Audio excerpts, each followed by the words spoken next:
Bab 101. Meninggalkan Benteng 113. Ketika Wang Fugui berbicara dengan mereka, mereka tiba-tiba mendengar keributan dari kota.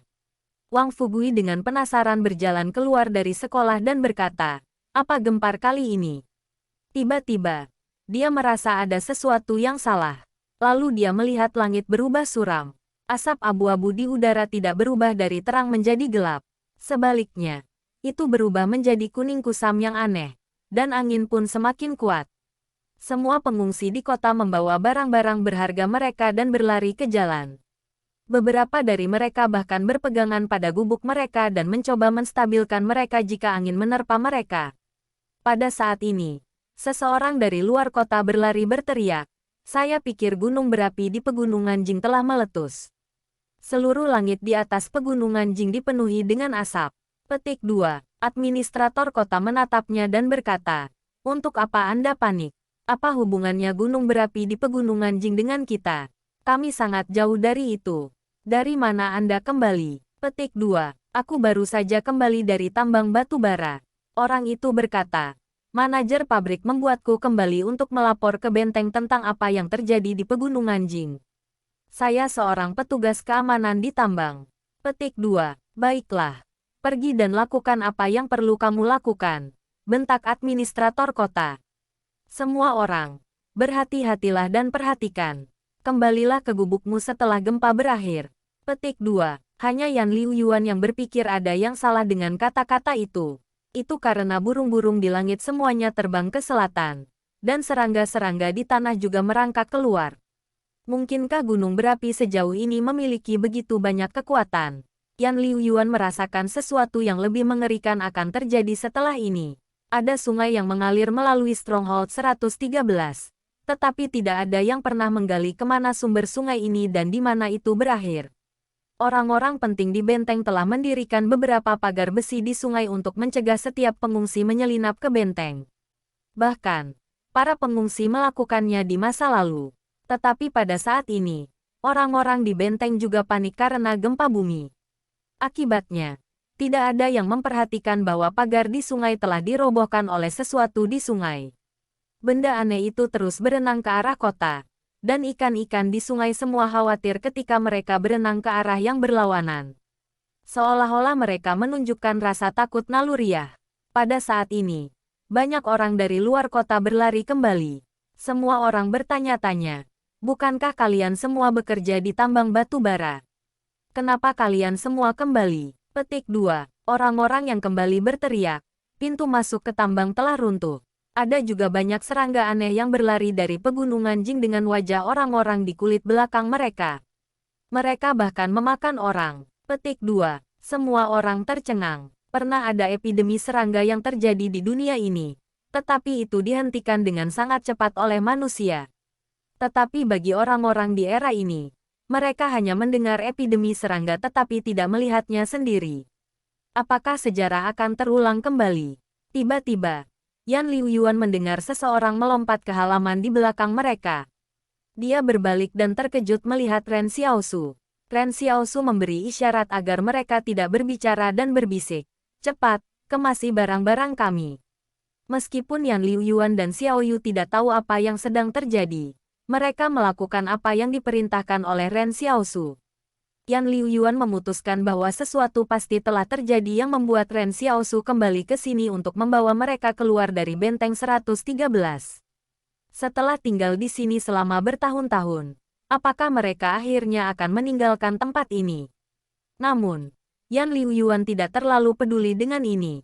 Dimanapun Ren Xiaosu berada, itu adalah rumah baginya. Hanya saja Ren Xiaosu telah kembali terlalu tiba-tiba. Jadi dia merasa ragu-ragu antara kegembiraan dan urgensi. Ketika Wang Fugui kembali ke sekolah, dia melihat Ren Xiaosu memegang pistol di tangannya yang diarahkan padanya. Ren Xiaosu berkata, "Wang tua, tetap di sini sampai kita pergi. Maaf." Wang Fugui tersenyum pahit dan berkata, "Apakah kamu akan pergi? Ada banyak orang di luar mengawasi halaman ini. Mungkin Anda bisa keluar tanpa masalah. Tapi bagaimana dengan Yan Liu Yuan dan Li Xiaoyu?" Petik 2. "Mereka tidak akan bisa menghentikan saya," kata Ren Xiaosu. Setelah kembali ke kota, Dia tidak segera bergegas ke sekolah. Sebagai gantinya, dia pergi untuk memeriksa tempat di mana dia telah mengubur pistol. Ketika dia menemukan bahwa itu sudah pergi, dia pergi untuk memeriksa gua yang telah dia persiapkan untuk Yan Liuyuan. Ketika dia menyadari bahwa Yan Liuyuan tidak pergi ke sana, dia akhirnya kembali ke kota. Tetapi sebelum dia bisa sampai ke sekolah, dia menemukan orang-orang di luar sekolah berjaga-jaga. Selain itu, beberapa dari mereka memberinya perasaan yang akrab. Mereka berasal dari pasukan tempur konsorsium King. Sangat mudah untuk mengetahui perbedaan antara pasukan swasta benteng dan pasukan tempur konsorsium. Para prajurit dari pasukan swasta seperti tanpa bantalan yang tepat. Sementara itu, para prajurit pasukan tempur di bawah konsorsium King selalu berdiri dengan punggung lurus. Itu jelas menunjukkan bahwa mereka telah melalui banyak pelatihan. Karena orang-orang ini berjaga-jaga, Ren Xiaosu memilih untuk menyelinap ke sekolah. Sekarang semakin kacau di kota. Itu adalah kesempatan terbaik baginya untuk membawa Yan Liuyuan dan Xiao Yu pergi. Wang Fugui berkata dengan rasa ingin tahu. Sebenarnya, dengan Tuan Zhang ada di sana, konsorsium King tidak akan berani melakukan apapun padamu, kan? Ren Xiaosu kaget. Pak Zhang, pada saat ini, Ren Xiaosu menyadari bahwa Zhang Jinglin tidak ada lagi di sekolah. Dia masih tidak tahu apa yang terjadi di sekolah. Tapi tidak ada waktu untuk membicarakan ini sekarang. Ren Xiaosu berkata, aku tidak akan pergi karena konsorsium King. Hanya saja iblis dan monster sudah mulai muncul di pegunungan Jing. Dan mereka menuju ke sini sekarang. Petik 2. Ketika Ren Xiaosu sedang melewati ngarai, dia mendengar suara binatang liar berlari di belakangnya. Hewan-hewan liar, eksperimen, dan kumbang kecil semuanya mungkin dipaksa ke selatan oleh lautan api itu. Pada saat itu, bukan hanya dia yang akan berada dalam bahaya. Semua orang di kota akan berakhir dalam bahaya juga. Tapi Ren Xiaosu tidak punya waktu untuk menjelaskan. Dia berkata kepada Wang Fugui, Anda mendengar mereka berbicara tentang serangga itu, kan? Jumlah serangga itu menakutkan. Tetapi mereka hanya sebagian kecil dari bahaya. Petik 2. Wang Fugui berkata dengan terkejut. Apa yang kalian semua temui di pegunungan Jing? Tidak. Ren Xiaosu, kamu harus membiarkanku pergi. Saya harus kembali dan menjemput anak saya. Kami akan pergi bersama dengan Anda. Petik 2. Pergi bersama kami. Ren Xiaosu berkata dengan ragu. Bisnis keluargamu ada di sini. Tetapi kamu ingin pergi denganku. Dia tidak pernah mempertimbangkan kemungkinan membawa Wang Fugui bersama mereka. Biasanya, bahkan jika Ren Xiaosu akan mencoba dan membujuk Wang Fugui untuk pergi bersama, dia seharusnya tidak mau percaya kata-kata Ren Xiaosu. Tapi ternyata, itu kebalikannya. Ren Xiaosu bahkan tidak perlu membujuk Wang Fugui dan dia membuat keputusan secara instan. Wang Fugui memikirkannya dan berkata, saya tidak tahu tentang hal-hal lain. Tapi saya tahu bahwa kami bisa bertahan selama kami mengikuti Anda. Ketika Luo Xinyu dan Yang Xiaojin keluar dari benteng untuk pertama kalinya, Wang Fugui mengatakan kepada mereka bahwa tidak seorang pun kecuali Ren Xiaosu yang akan menjadi panduan yang baik untuk ekspedisi mereka ke pegunungan Jing. Tentu saja, ini tidak berarti bahwa Wang Tua percaya Ren Xiaosu benar-benar pandai dalam apa yang dia lakukan. Tetapi dia merasa Ren Xiaosu cukup tangguh. Seorang anak yang selamat dari serangan serigala dan juga membawa anak lain untuk tumbuh dan bertahan hidup bersama. Itu bukanlah sesuatu yang bisa dilakukan orang normal. Saat ini, ada sesuatu yang dipahami Wang Fugui. Hanya Ren Xiaosu yang tahu apa yang terjadi di pegunungan Jing. Dia adalah seseorang yang telah menyaksikan perubahan di pegunungan Jing secara pribadi. Jika dia tidak percaya padanya, siapa lagi yang bisa dia percayai? Bab 102. Sebuah cinta mati. Jika Ren Xiaosu pergi ke kota sekarang dan berteriak, serigala akan datang, eksperimen akan datang, bak muka akan datang, dan mungkin bahkan monster di gunung berapi itu akan datang juga. Mungkin setengah dari orang-orang di kota akan menatapnya dengan tercengang seperti mereka sedang melihat orang bodoh, sementara setengah sisanya mungkin skeptis dengan apa yang baru saja dia katakan. Tapi Wang Fugui berbeda. Dia merasa bahwa jika dia tidak percaya seseorang yang secara pribadi mengalami apa yang telah terjadi, Lalu siapa lagi yang bisa dia percayai? Ren Xiaosu memandang Wang Fugui dengan serius sesaat. Dia tiba-tiba mengerti mengapa Wang Tua berhasil hidup dengan aman sampai sekarang. Wang Fugui bukan orang yang cakap, juga tidak cukup kejam. Yang dia tahu adalah bagaimana bertindak di depan orang-orang penting dari benteng dengan berperilaku licin. Tetapi itu seharusnya tidak cukup untuk membuatnya tetap hidup begitu lama. Di masa lalu, beberapa Esquires menikmati hubungan yang baik dengan orang-orang penting di benteng juga. Tetapi tidakkah mereka juga dilukai atau dibunuh? Harus dikatakan, Wang Fugui mungkin memiliki naluri bertahan hidup aneh yang memungkinkannya untuk membuat pilihan yang paling benar dalam menghadapi bahaya. Wang Fugui menegaskan, mungkin tidak ada orang lain yang mempercayai Anda, tetapi saya percaya. Aku pergi denganmu. Sejujurnya, Ren Xiaosu juga memikirkannya. Kebanyakan orang akan menjadi beban bagi Ren Xiaosu jika melarikan diri. Tapi Wang Fugui berbeda. Wang Tua masih seorang pengusaha. Tapi dia sudah menunjukkan cukup niat baik kepada Ren Xiaosu dan Yan Liuyuan. Menjadi pengusaha yang lihai, Wang Fugui memperhatikan keraguan Ren Xiaosu. Dia berkata, aku tidak akan pergi denganmu dan tidak menambahkan apa-apa. Pertama-tama, saya punya uang dan obat-obatan. Kedua, saya lebih baik dalam berurusan dengan orang-orang daripada kalian semua. Jadi saya tidak akan menjadi hambatan. Petik 2. Pada titik kritis ini, Wang Fugui membuat nilainya diketahui. Hanya dengan memiliki nilai maka orang lain ingin membawa Anda bersama mereka. Dia tidak menggantungkan harapannya tergantung pada persahabatan mereka sebelumnya untuk meyakinkan Ren Xiaosu karena dia tidak berpikir bahwa persahabatan itu jauh berharga di saat seperti ini. Ren Xiaosu memikirkannya sebelum berkata, saya tidak peduli dengan uang Anda. Pergi dan kembali dengan cepat. Petik 2. Ren Xiaosu bukan orang yang saleh. Jika itu orang lain, dia pasti tidak akan membiarkan orang itu pergi pada saat seperti itu. Bagaimana jika orang itu melaporkan kehadirannya ke konsorsium King? Tapi niat baik yang ditunjukkan Wang Fugui kepada Ren Xiaosu membuatnya percaya pada Wang Fugui kali ini. Selain itu, konsorsium King mungkin terlalu sibuk untuk melakukan apapun tentang Ren Xiaosu. Orang-orang yang berjaga di luar tidak cukup dekat untuk membawanya. Yan Liuyuan dan Xiao Yu dengan cepat mengepak barang-barang mereka.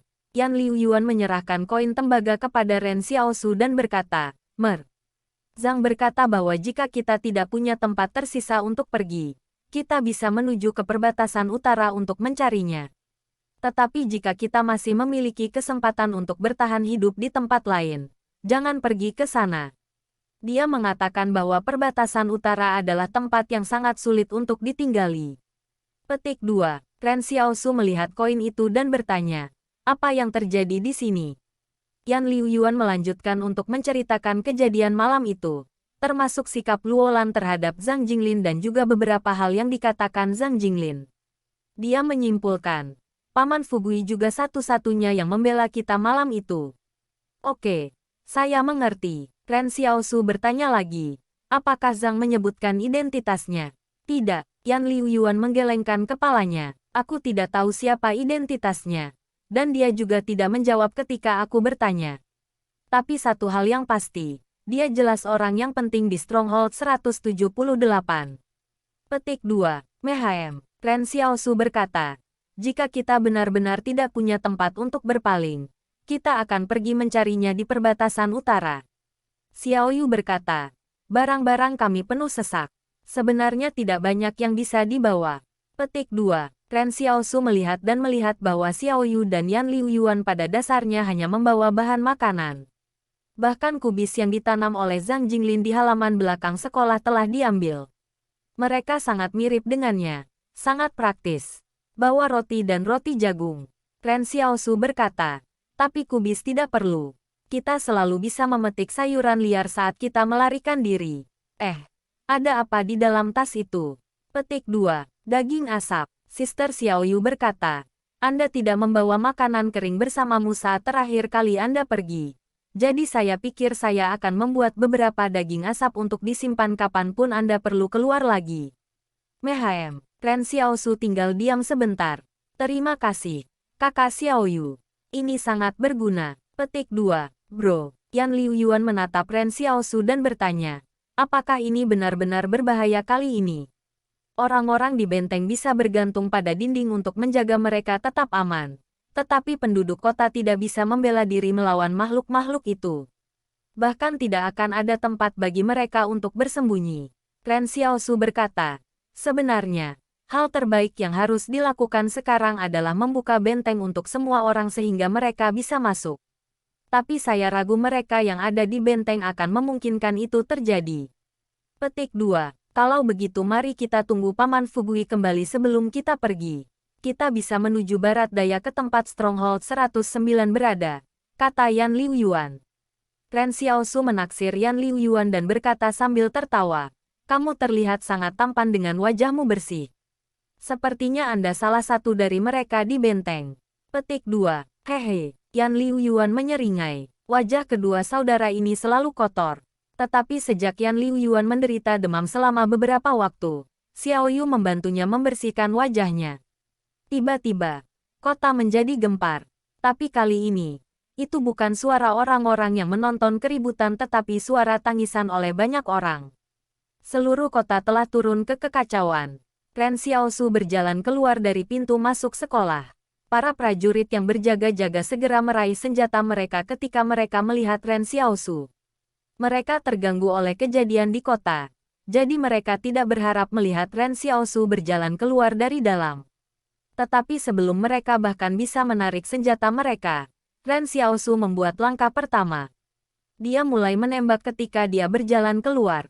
Tak satu pun dari mereka yang berjaga-jaga berhasil melarikan diri. Dan mereka semua akhirnya mati karena pistolnya. Pada saat ini, Wang Fugui berlari ke sekolah dengan putranya yang konyol, Wang Dalong. Ketika dia melihat Ren Xiaosu menghabisi sekitar 7 orang tanpa ragu, dia merasa sangat terkejut. Meskipun Ren Xiaosu dikenal kejam, dia tidak pernah menyangka akan kejam ini. Seolah-olah Ren Xiaosu telah berubah setelah perjalanannya ke pegunungan Jing. Ketika Ren Xiaosu berbalik dan menatap Wang Fugui hampir melompat keluar dari kulitnya ketika dia melihat kedinginan di mata Ren Xiaosu. Namun, Ren Xiaosu menurunkan pistolnya ketika dia melihat bahwa Wang Fugui yang datang. Ayo pergi. Kita akan menuju ke Stronghold 109. Tunggu. Wang Dalong tiba-tiba berkata, bisakah kita membawa Liu Qian? Ren Xiaosu serius memikirkan pertanyaan ini. Siapa Liu Qian? Dia anak perempuan Li yang tegap. Yan Liuyuan menyediakan. Aku tidak akan membawanya bersama kita, kata Ren Xiaosu dan menggelengkan kepalanya. Wang Dalong dikecewakan. Kamu adalah guru pengganti sekolah. Bagaimana Anda bisa meninggalkan siswa Anda tanpa peduli? Jika Zhang ada di sini, dia pasti tidak akan meninggalkannya begitu saja di sini. Petik 2. Ren Xiaosu memandang Wang Fugui dan menghela nafas dengan emosi. Melihat betapa cemas putramu, rasanya seperti cinta. Sebenarnya, mereka cukup kompatibel. Petik 2. Wang Fugui tercengang. Mengapa kamu mengatakan sesuatu seperti itu saat ini? Kemudian Ren Xiaosu menoleh untuk melihat Wang Dalong dan berkata, sayang sekali aku bukan Tuan Zhang. Ketika Wang Dalong mendengar ini, hatinya hancur. Dia tidak berharap hubungannya berakhir begitu saja.